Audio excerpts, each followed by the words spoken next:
I'm J.G. Michael, and this is Parallax Views.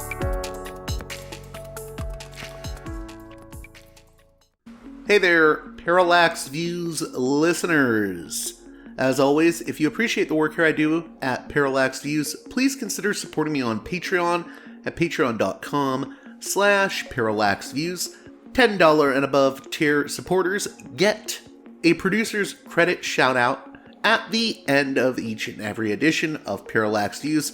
$5 tier and above supporters get access to a number of older shows, I believe the first 200 episodes of Parallax Views, as well as a monthly bonus show, the Parallax Vlog, with yours truly and C. Derek Varn.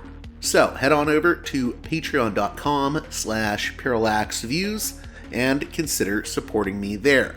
With that out of the way, on this edition of the program, we'll be hearing from journalist and political thinker Malcolm Harris, author of the new book, What's Left? 3 Paths Through the Planetary Crisis. We'll be talking about that book, but before we launch into a discussion about that, we'll talk a little bit about Harris's critique of the abundance agenda, and particularly his criticisms of the book Abundance by Ezra Klein and Derek Thompson. He wrote a review of the book at The Baffler entitled, What's the Matter with Abundance? And I think you'll find that article very interesting, and I hope you'll find this conversation very interesting as well. With that being said, let's get right to it with Malcolm Harris.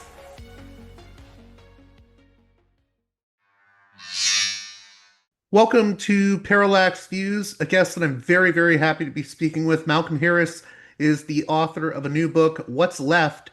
3 Paths Through the Planetary Crisis.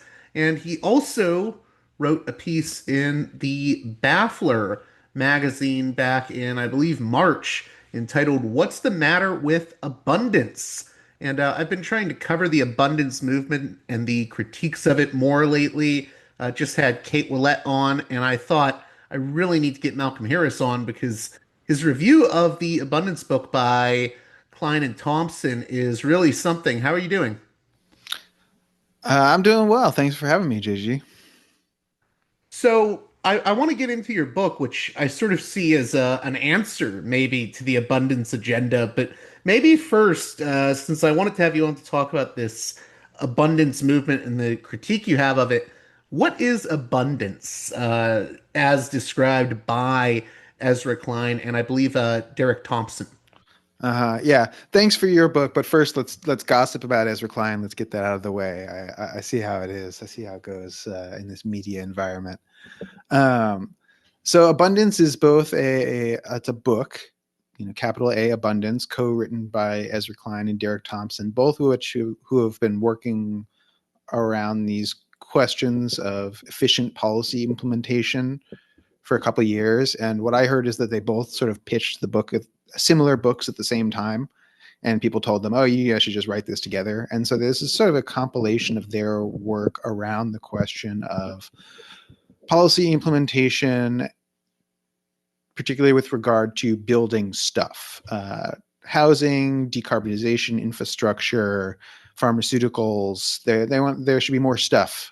We need an abundance of new technologies, new things, and the systems that provide us with these things are blocked, and we need to take a hard look at our policy process, our permitting process, the way the government interacts with private industry, and we need to improve it in order to make these things go faster, which is like largely unobjectionable, or large parts of that are unobjectionable, especially when you look at the sort of opposition when it comes to housing in California, which is what so much of this is really about, is California landowners who are obstructing progressive policy implementation.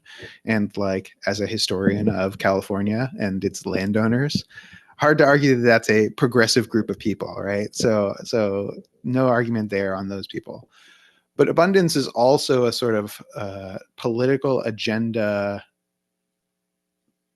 I think is a reaction to certain kinds of heterodox economic thought influencing the Democratic Party during Joe Biden's administration, which pushed for much bigger spending, um, rejected ideas of like debt hawk, um, fiscal responsibility, and said it would be more fiscally responsibility to shoot for full employment, to react to this like devastating pandemic by spending a whole bunch of money. And they sort of won that argument and then successfully implemented their policy. The United States, for all the problems with our COVID response, the Biden administration did much better than, say, the Obama administration did responding to the 2008 financial crisis.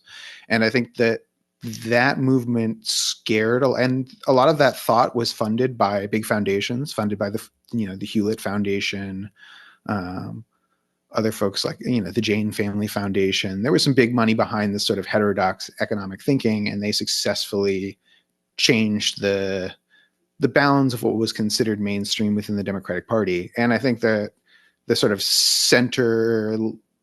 moderate center right Democrats and money within the Democratic Party took a look at that and got freaked out and said, we should try and do that same thing, but for orthodox economic thinking, and restore it to its place within policymaking under the guise of, making policy work and something that's like relatively unobjectionable. And now they saw a way to do it through this sort of abundance agenda. And it's really good branding. I think they partly like took that branding from the left, which had been pushing a like radical abundance agenda that had to do with like social spending, and like social recreation and like public pools and stuff, which I think is a really nice idea of abundance. And that's not what this idea of abundance is. Sort of surprise. I don't know why they don't include that stuff. I don't know why they don't say like, and we can have some public pools. I mean, I guess they talk about high-speed rail a little bit in the book. But the idea of like public abundance, collective abundance, collective luxury, and this kind of discourse that's been popular on the left has been, I think, recaptured by orthodox economic thinkers who have retooled it as abundance, capital A. I hope this isn't too much of a I mean, I don't want to completely oversimplify this whole abundance movement, or I don't even know what to call it really. The abundance agenda, I guess. But yeah, in a lot of ways, it just feels like uh, a 21st century sort of facelift for third way neoliberalism that we saw in the Clinton years. I think it is in some ways. In some ways, it's different. I think it's adapted. I think it represents some of the same interests, and it's a like relatively large tent. So you see those elements within there, but you also see left liberals who want to improve the housing voucher system or whatever, and which is a totally reasonable thing to want to do, and to build more social housing. And then you also see people on the right who see this as like, we need to build more bombs in the United States for our coming war with China or something. And that they're trying to make a political tent that can fit a bipartisan agenda and actually pass it, or at least secure a supermajority for Democrats to actually implement an abundance agenda if they can't pull some Republicans into it. But I don't think it's not like particularly popular with voters. So it's hard for me to see exactly how that process is supposed to work, if it's supposed to galvanize people into voting in the politicians that we need, or if it's supposed to just like convince the politicians that are in now that they should embrace these policy positions, which seems like maybe more realistic to me, and maybe more like what the less orthodox, I don't want to call them heterodox. Economics has a very specific meaning within economics, and I hesitate to call these people heterodox, capital H, because I've gotten in trouble for using that term before. But the less orthodox economic thinkers in the early years of Biden's term, I think that reflected a successful effort to influence the party, and I think that is to a pretty high degree what some of this abundance agenda is about. I guess this ties into your book, What's Left. I think in a lot of ways, many of us have critiqued the abundance agenda, uh, especially from the perspective of, well, this is going to just really empower real estate interests or big tech. But we need more than sort of a critique. We need something generative that will answer, well, what's the alternative?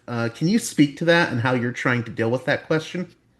Yeah, I mean, there's actually a lot of overlap in some of the even some of the rhetoric, like at a paragraph level, between some of the things they're talking about in the abundance book that Klein and Thompson are writing about, and what I'm writing about in the first chapter of the first body chapter of What's Left, about the marketcraft strategy. Because I was going to market, say that's the yeah, marketcraft chapter. Yeah. yeah. So like the strategy that I call, drawing from the political scientist Stephen Vogel, marketcraft, uh, is in some ways kind of overlapping with abundance. In fact, I would say includes like the left end of abundance politics, because the idea of marketcraft is that markets are a tool that societies of people use to accomplish the things that they want to do. And if you want to accomplish something in particular using private actors, you have to carefully shape the market to get your policy outcomes.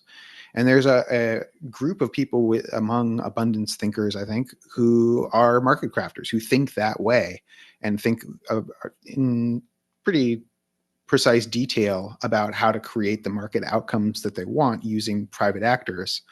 Um, and so I think there's a lot of overlap there. And I think that's a possibly progressive strategy, right? I understand people who are talking from that perspective. And I feel like we have something to talk about together, right? That we share the idea that the planning prerogative, the social planning prerogative, belongs to society itself, and the markets are just a tool, one tool in a bag of tools to accomplish those planning objectives. I don't think that's the official policy of the abundance agenda. I think it's probably closer to, even though there are some people in the big tent who think that way, I think the pole of the tent is closer to something like market fundamentalism that says we need to free up private market actors to plan better on our collective behalf because they're being inhibited right now by policy, rather than we need to create the policy that creates the market outcomes that we want. And I think that's easier. It's easier to say, like, the technology that the market develops are the technologies that market actors choose to develop, are the technologies that we need. Luckily, because of some like market superintelligence or whatever, is the implicit belief. And so we don't have to be really thoughtful about what we should and shouldn't spend social resources on. So the abundance authors, Klein and Thompson, explicitly reject the idea that we should say, reduce military spending. Because they're like, look, there are a lot of potentially objectionable things that we spend money on, but that's not what we're trying to talk about. We want to talk about, how we can remove these roadblocks to abundance. And I think that betrays a certain kind of market fundamentalist thinking that says, like, we don't have to decide the outcomes we want. We just have to get out of the way and provide way for private actors to develop, to accumulate, and that they will then provide the outcomes that we need. I was going to say, I think a big portion of your critique has to do with, I think that Klein and Thompson and the abundance folks uh, have this mentality. And again, I don't want to oversimplify it, but there's this sort of mentality of the problem is that there's too much red tape. We need to cut the red Mm-hmm. tape, and that'll fix the problems. And I think it's sort of an ideology that says we need to take action. We think too much. And I think your response Mm-hmm. is, well, we need to take action, but we also need to think about the actions we take. Absolutely. And I think market fundamentalism is the kind of thinking that we're outsourcing our thinking to, right? When we say that we need to get out of the way and think less. We're saying we need to delegate that thinking process to the market superintelligence, to the competition of private actors, because that'll provide the answers that we need in a way that, deliberation can't. us like arguing about what we should do can't provide the answers that that the market can. And I don't think this is, some people in the abundance big tent are probably closer to someone like some of the marketcraft theorists I write about, like someone like Saul Morova, who says we should have a national investment authority that is directing investment within our economy from the state, and then private capitalists can buy bonds for our, investment authority, but we're going to fundamentally lead the investment direction from the state, from a place of social deliberation. Like, is that abundance? Well, it certainly, I think, would yield some things more abundantly if we did it that way. Absolutely, including a lot of the things that we need, because we would have, more purchase on the direction of investment for society. But is that like what they're talking about in terms of abundance? Well, it doesn't come up, right? They don't talk about it that way. And someone like Isabella Weber, who wrote another critique of the abundance book, whose research into price controls has really brought back the idea within somewhat mainstream economic discourse of price controls. Price controls can provide abundance of a product because it limits the price to something that people can afford, and then everyone can get it, right? Is that the kind of abundance that they're talking about? Well, no, it's not. It's the opposite of that. So it's good branding, but there's a lot of deliberation to be done between and within the like marketcraft and abundance overlaps. When it comes to talking about abundance, I've noticed that the responses I get when critiquing it are usually, um, how do I put this? Well, people always try to turn it into a yes in my backyard versus not in my backyard debate. And I think you wouldn't categorize yourself as a NIMBY. So how do we reframe things so that this idea that it's all just a YIMBY versus NIMBY debate, uh, how do we get past that sort of framing, or how do we reframe it into something else and get people to really focus on the issues we're talking about? Well, that's the effort with my book, man. That's what I'm out here trying to do all day long, every day. And it's been sort of a bummer that they're so in control of the public conversation. And it's not because of the quality of the book. Like, I don't think anyone is saying it's because of the quality of the book, either like the novelty of its arguments, which are mostly like repackaged conversations that these authors and hosts, their podcast hosts, have already had. And no one's saying it's because like the writing is exceptionally good, or like the book is crafted like particularly well.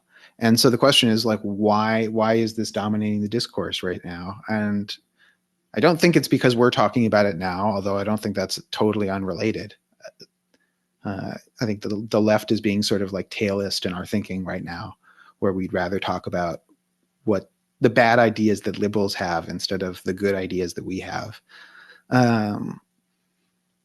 But it speaks to a media environment that is, I think, intentionally getting more moderate, intentionally getting more conservative. I think there are people within the like media who look at the election of Trump and say, okay, we got to move 3 ticks to the right.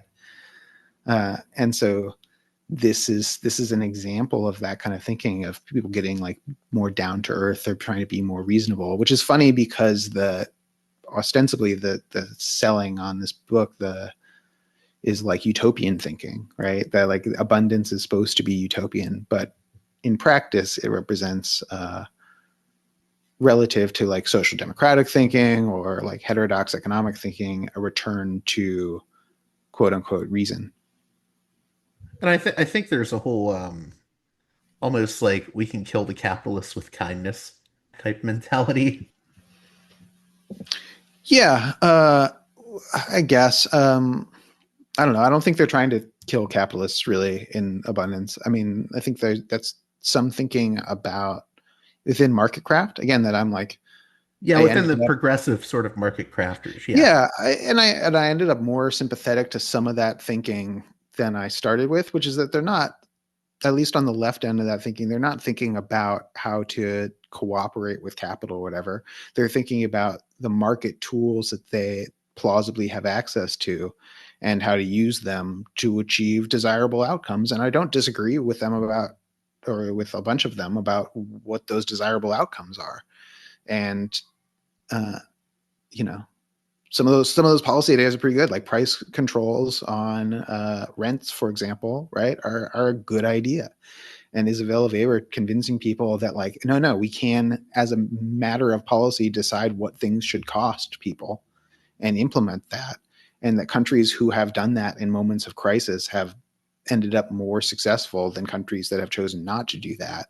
I think that's the difference. And is that killing them with kindness? I don't know. Is a like rent freeze kindness for landlords? Like, I don't think they interpret it as that, right? They interpret it as like, we're going to kill you, right? They interpret that as like revolutionary, even if we think of it as like, well, that's a compromise. That's not like anti-capitalist or whatever. That's just a reform. So I think there's room for those of us on the left, the broad swath of the left, to talk. And that's what this book is really an attempt to do, is to bring some sort of coherence out of that broad spectrum that does include people who want to use market tools and have plans for how they can achieve progressive outcomes by using market tools. Can you speak more to I know the second and third chapters, and I'm still working through the book actually because I only was able to just get a copy over the weekend. But the second and third chapters deal with public power and communism. Uh, how, I mean, why did you set up the book this way? So you have marketcraft, public power, communism. You see these as three very important central concepts to your vision. Can you speak to that? Yeah, these are the strategies, the political strategies broadly considered. And there's a big spectrum even within each of these strategies. It's really like an overlapping Venn diagram situation of all three of these. There are people working across them, within them, um, but they seem to me to group the analytically viable strategies for addressing the climate crisis broadly considered, not just as a question of particles per million, numeric degree change, whatever, but as a real crisis at the level of the planetary social metabolism. And originally, I was just going to write about communism. I was just going to say, like, I'm right, everyone else is wrong. This is why any sort of reasonable analysis calls for everyone to become communists and listen to me. Uh, and I decided, one, that wasn't very rhetorically compelling, right? That that people weren't going to hear me and say, like, Malcolm makes a good point. We should listen to him and abandon everything we thought we believed. That sets yourself a really, really high bar to clear, and one I couldn't reasonably expect myself to clear very often with people. So that's setting yourself up for failure right there. But also that it wasn't true, that there were these other strategies broadly considered that had analytically viable answers to the situation, and that they weren't, if they were considered at their strongest, they weren't being like naive or stupid or failing to consider or greedy or whatever. Uh, and so I decided I was going to look at what I saw as these three analytically viable solutions and consider them in the strongest terms that I could make in terms of the strength of the arguments. And so for each one of them, the chapters are very evenly crafted. I tried to be super even-handed about how I treated each of the strategies, knowing that I'm a partisan of one of them, but trying to be even-handed. So each one gets 5 subsections about why it's a strong strategy, and then 3 subsections about some of its drawbacks or flaws or contradictions or things it doesn't have answers to. And that was a really useful intellectual exercise for me, because I had to think through the strongest arguments from each of these, as well as the strongest critical arguments for my own strategy. And I think what emerges is stronger for that effort. And I hope people don't understand it as like the search for a key to a lock, because it's really not that. It's not looking for the right answer. It's about how people working under the auspices of all 3 of these strategies in the relevant time frame that we're talking about might cohere together without needing to fill some sort of false unity and become a movement that can win.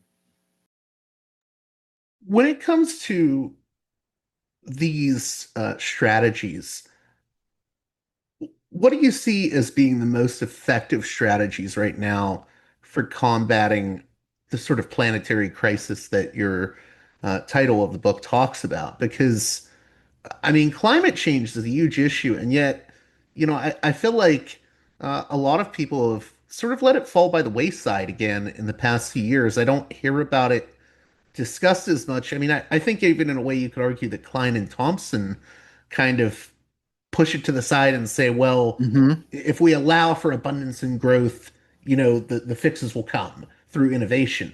And I think, we really need to start thinking about this planetary crisis again. It just feels like people aren't as focused on it now as they were maybe 10 years ago. Yeah, I think a big part of that has to do with people having a hard time deciding what to do about it. It's hard to understand something when you don't know what you're going to do about it.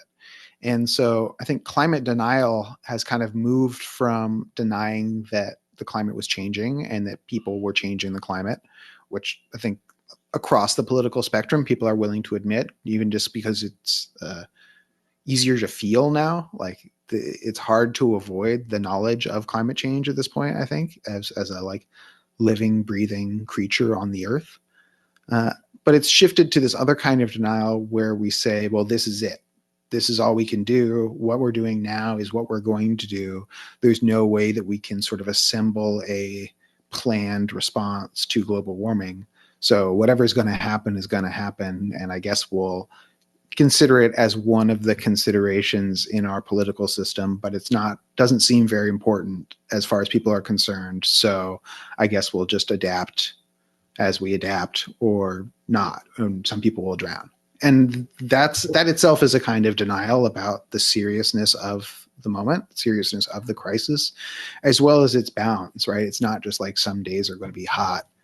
And so I really tried to show the real scope of the crisis, which reaches into our lives in so many different ways and it won't leave it unchanged. And one of the ways I've been thinking about the way that climate change is changing people's lives is kind of akin to proletarianization in the 19th century, where people were thrown off the land and into factories, and the way that they lived changed, and the lives that they expected for their children changed, and like their whole world was destroyed, and they had to go live in a new world that was structured according to new antagonisms and new identities. And I think we're going to see something like that. I think something like that has already started.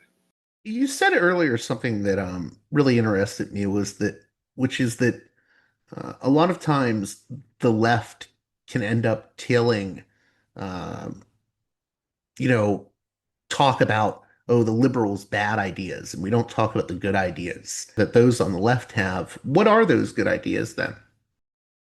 Well, I talk about a lot of them in the book. I hope. I know So I'm one not of trying to give every aspect of the book away, but no. I mean, well, part of the one of the things I was trying to do with this book is present a sort of guide to the best left wing thinking around climate and the climate crisis broadly considered.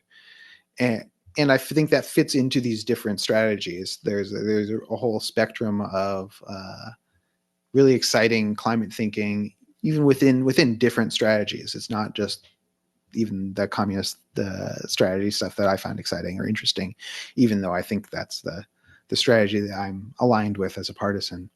Um, and I think if someone picked up this book, they would have a pretty and read through it page by page. They'd have a pretty good idea of the current landscape of climate thinking on the left across, like broadly considered across the whole spectrum from progressive to radical. And at least that's my hope. That's like one of my real goals with the book.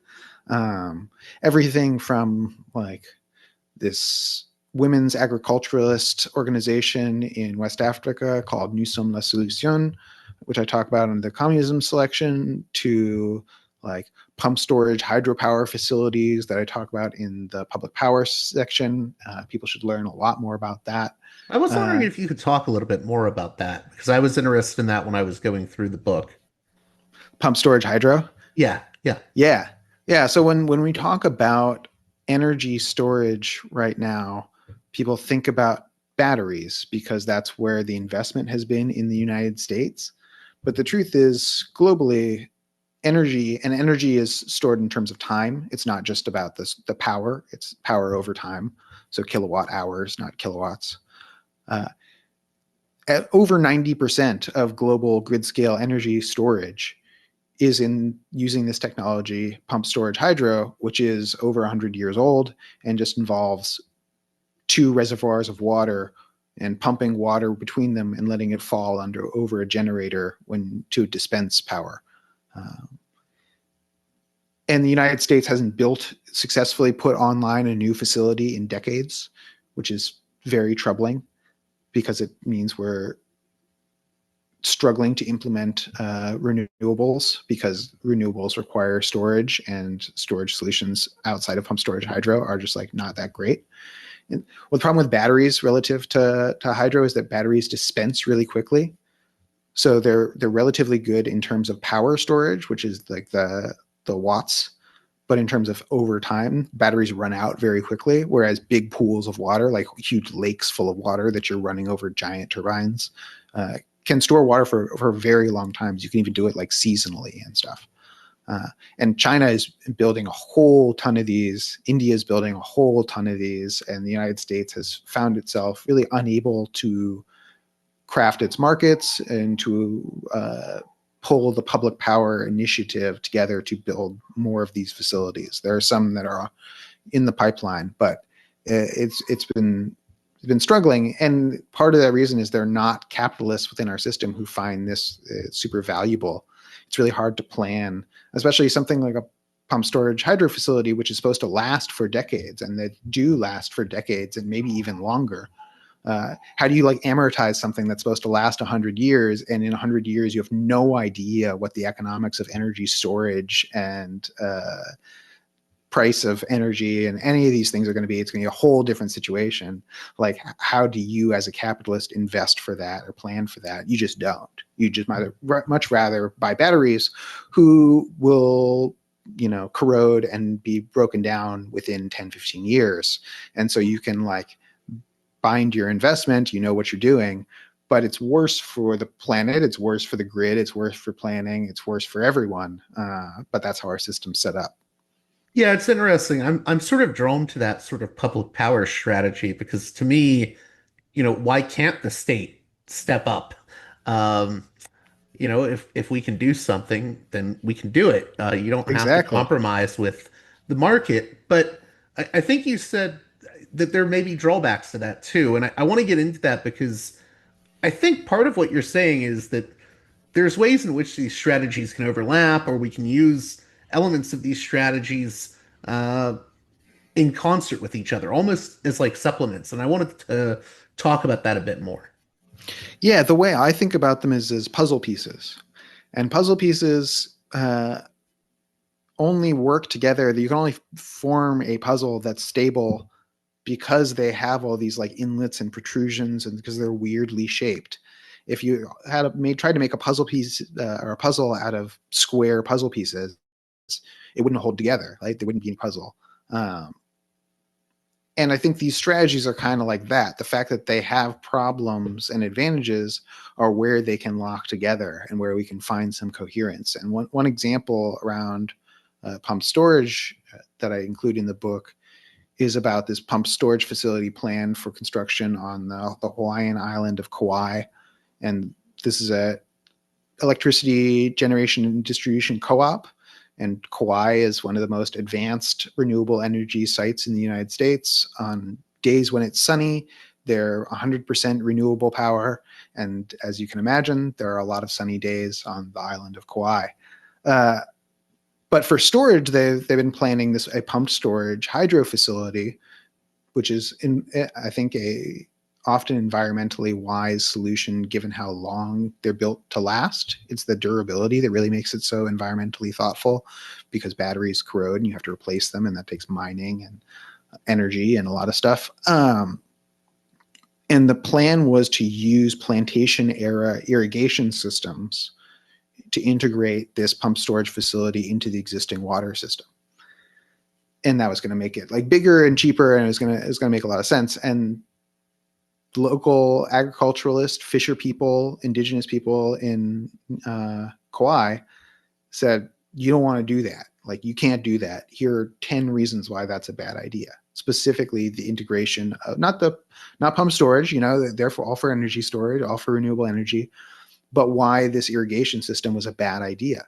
And it would pull, first of all, you're sending fresh water, which is a very precious resource on Kauai, back into the ocean, which is a bad idea. We don't have enough farms and like taro farmers to use that flow of water as it goes.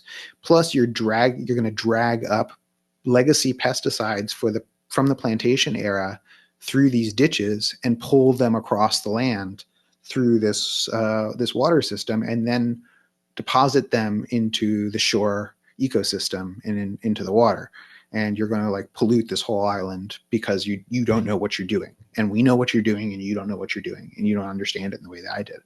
And I think abundance people would definitely argue that this is the kind of parochial, short-sighted environmental thinking, obstructing clean energy development that is blocking us from achieving what we need to achieve. That ultimately a pump storage hydro facility that is storing and dispensing clean energy in a clean way is more important than what might happen with this irrigation system. We don't have to know about that.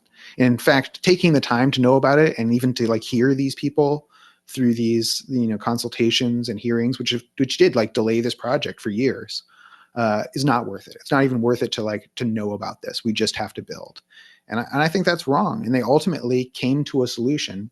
They decided on a closed loop system that does not integrate with the local water system, which requires different kinds of building and has different limitations, but ultimately it takes into consideration this pretty good argument about the environment, about the place where you're going to live. And so public power has this tendency to think of the world in like Sim City terms and like abstract it into like particular video games ideas of like, oh, there are resources over here and we got to get like this number to that, and these are the 7 variables we care about.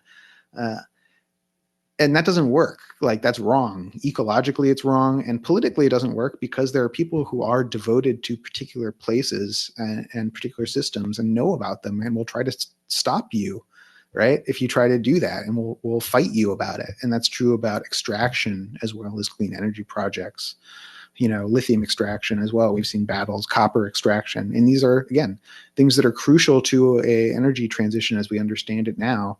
And the abundance folks would say, get out of the way of the copper mine. If we have to sacrifice the place where you and your tribe have lived for hundreds of years, doesn't matter. We need this copper mine or everyone's fucked. I don't think that's a solution. We can't destroy the world in its particularity to save the world in general. I have maybe 1 or 2 more questions, and I think I can combine. One of them is, at the end of the Abundance book, Klein and Thompson make this reference to Marx, and then they talk about unleashing the capitalist forces of production. And I wanted you to talk about just that weird reference to Marx in their conclusion, and maybe what you see as the value of communism. Yeah.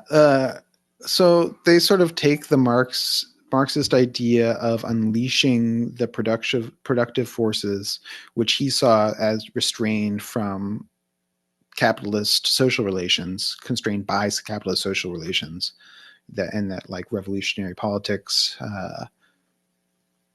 would remove that block and allow for production at a greater level.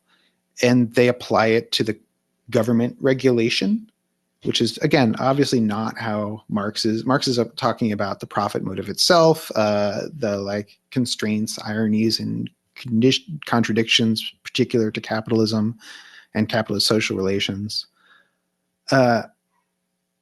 Like particularly the need to restrain production if you are a capitalist for fear of draining profit out of the sector and overproducing, obviously. That's what he was talking about. He wasn't talking about like prevailing wage rules. And if you know anything about Marx's politics and his political activities, you know that he, fought aggressively for rules that constrained capitalists, whether it was, how many hours workers could work a week against child labor, right? Like, he was all for regulations that improved the state of workers at the expense of capitalists and capitalist production. And when he talks about removing the fetters of production, he's talking about the capitalists themselves. He's not talking about like government efforts to regulate the capitalists. And so that was I'm not sure if that's like cynical or sort of misunderstanding or just like not taking Marx very seriously. And, people don't have to take Marx very seriously, but I certainly do. I think there's a lot in there worth taking seriously. And it's worth understanding what he meant and why he said that stuff, because it's really smart. And that was kind of a bummer use as far as I was concerned, and kind of anti-intellectual ultimately. So before we close out, and I know we can't, it's impossible to actually do this thoroughly in the like 5 or so minutes we have, but I have listeners from all across the political spectrum, and especially on the left, a lot of left liberals. I even have the centrist listeners. Um, so I want to ask the sort of big question of, well, why communism? What sort of do you think communism has to offer us? Because I mean, of course, it gets a very bad rap, and I think Yep. you've talked with others about that. So I don't want you to necessarily make a sales pitch in the way that Klein and Thompson are sort of using their book as a sales pitch, but I do want you to talk about what you think the value is there. Totally. And when I named the first two strategies, I was really careful to pick like non-triggering terms. I didn't say this is the liberal strategy and this is the socialist strategy, because I didn't want people to get reactive in terms of identity to how I named them. I wanted them to think about the strategies on their own terms, and using the names that way, I think, enabled that. And when I got to the third section, when I got to communism, I really tried. I tried doing, communalism or commoning or whatever, all these like euphemisms. And I ultimately, I think it conflicted with my higher duty to write well and write honestly for the reader, because I think readers can tell when you're like using weasel words or whatever, like trying to get out of saying what you think or what you actually believe. And I'm a communist. I believe that we should arrange our society according to solving our collective needs and our collective problems with our collective abilities. And I think climate change and the climate crisis is a need. We have a collective need for a habitable climate in a way that value-based social metabolisms, even social democratic ones or left liberal ones, have a really hard time understanding. If if we had tried to understand how many pairs of shoes the two of us need, you and me, that's a question about how much our labor is worth. That's a question about how many factories there are making shoes in the world, the relative price of the shoemaker's labor, what different countries are involved, all of these questions. And in terms of how much ultimately comes down to trying to unveil our particular individual preferences and how much we value them. And we've tried to treat climate and decarbonization as that kind of need, as something you can buy a feature of your shoes if you want. You can buy decarbonized anything if you want, and that just means they like paid some money to somebody who's planting a tree or something when you bought your bed sheets or your bookshelves or whatever. You can buy the decarbonized version, and so that's the market concept of what a need for decarbonization looks like. But that idea doesn't take into consideration that we have 2 feet each and that we each need a pair of shoes, right? And that's the way that we need decarbonization. We need it at a species level in a way that we all share.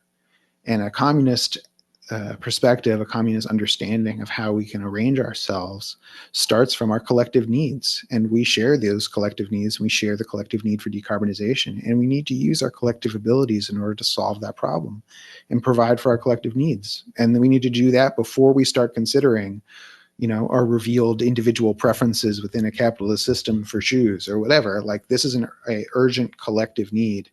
And I think communism has an algorithm, right, from each and to each, by which we can go about actually solving that collective problem in a way that liberalism and capitalism and other forms of class society just don't.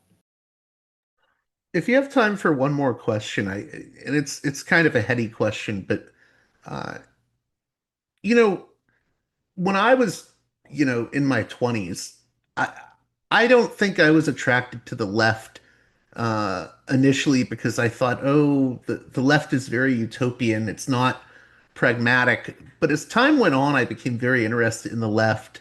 I became very interested in ideas like socialism because I actually think in our moment, the left provides a lot of pragmatism that I Uh-huh. don't see on the sort of right wing or libertarian or even centrist liberal end. And I was wondering if you could speak to that. I think there's a pragmatism to the left that people often overlook. Yeah, and a realism. I, one of the challenges of this book project was getting to the right level of realism.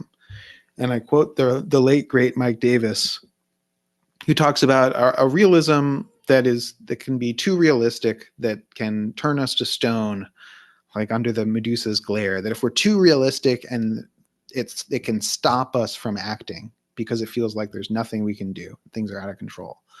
But realism is a tool. Realism is a tool that we accomplish, that we use to help us accomplish the things that we want to do in the world. And if your realism stops you from trying to change things, if your realism makes you, you know, politically suicidal, then it's not very realistic. It's not very useful to anybody, least of all yourself. And so the goal for this book was to take our situation, and think about it as realistically as I could in a way that still allowed for a flexibility of movement. And so I start with the idea that we can win, and that we will win. And I believe that. And that's one of the things that I have to offer to the left, is that I really do believe that we'll win. And I'm not a depressed or depressive person. And so even if our odds are really small, I think we should grab those odds and use them to try to destroy what ails us.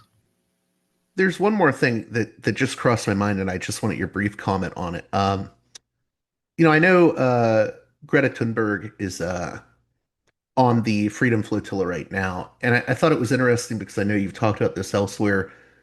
But I think there's a connection between addressing the climate crisis, the planetary crisis, and addressing things like Palestine. Can you speak to that? Do you think it's important that we sort of connect and find connective tissue between the issues that matter to us? Absolutely. I mean, that is the crisis, right? The capitalist solution to the planetary crisis has been revealed in Gaza, and it's the solution is that there are places that it's easier to destroy than build. Then the most useful thing that some people in the world can do as far as the capitalist system is concerned is to get hit with a really expensive bomb. And we need to recognize that that's going to be more and more of us over time. And we need to recognize that we are in the same boat, so to speak. And I think that's one of the things that Greta's doing. And I think she's a real guide for the climate movement, as well as Andreas Malm has been very vocal and very active. And he's been active in Palestinian liberation for longer than he's been involved in climate action. So as a lot of us on the left have been.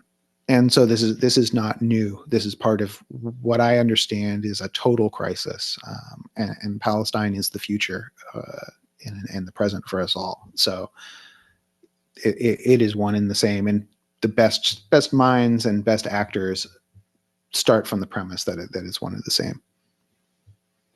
Well, hey, I want to thank you again, Malcolm Harris, for coming on Parallax Views. Uh, I don't know. Do you want my? How can my listeners get the book? Yeah, I but hate that. I hate having to do the cheap plugs at the end. I'm sure you're no, like, no. I do it all the time. Wherever fine books are sold, the truth is that I've been lucky to have pretty good distribution. So Okay. if your local bookstore doesn't have a copy of What's Left, Three Paths Through the Climate or through the Planetary Crisis, excuse me, I know the name to my own book. Then you should ask them to get a new one in stock. This edition of Parallax Views is brought to you by the $10 and above tier supporters. of Parallax Views on Patreon. So, with that in mind, producers credit shoutouts to Galen, Matt, Gunnar, Mark, Simon, Alexander, Catherine, G, Tilo, Emilia, Jeremy, Jeff, WV, John, Bert, Brian, Elliot, Darko, Michael, Brace, James, Nick, Mersham, Galen, Gareth, Arlen, Bo, Christopher, Michael, Gigadelic Media, Will, Chance, Chase, Dan, Big Bob, David H, Y, Kellerman, Sadeed 13, Kathleen, David, Ava, Bob, The West Bank Robbery Podcast, Jamie, Enoch, Gary, Max, Ishtofer, James, Martin, Matthew Ho, Brian, Nobody, Thomas, and Dano. And now on to the show. Well, that does it for this edition of Parallax Views. As always, please consider supporting me on Patreon at patreon.com/parallaxviews. One more time, that's patreon.com/parallaxviews. And with that being said, until next time, you've been listening to Parallax Views with Parallax Views. To Parallax Views with Parallax Views. The way out is not simply to say, don't do it, just to prohibit. It's nothing else. If we don't do it, others will be doing it like crazy. So, we have to confront the problem. But no, basically, I know of the great anxieties, problems, new forms of control, but it's also new forms of freedom. This is why I always emphasize that internet and all this new digital stuff, it's a very ambiguous phenomenon, but it's the field of struggle. New forms of enslavement, but at the same time, new incredible forms of freedom. We have to accept the fight with no nostalgia for old, allegedly more authentic communities or whatever. I'm not afraid. I'm not afraid. I'm not afraid. I'm not afraid.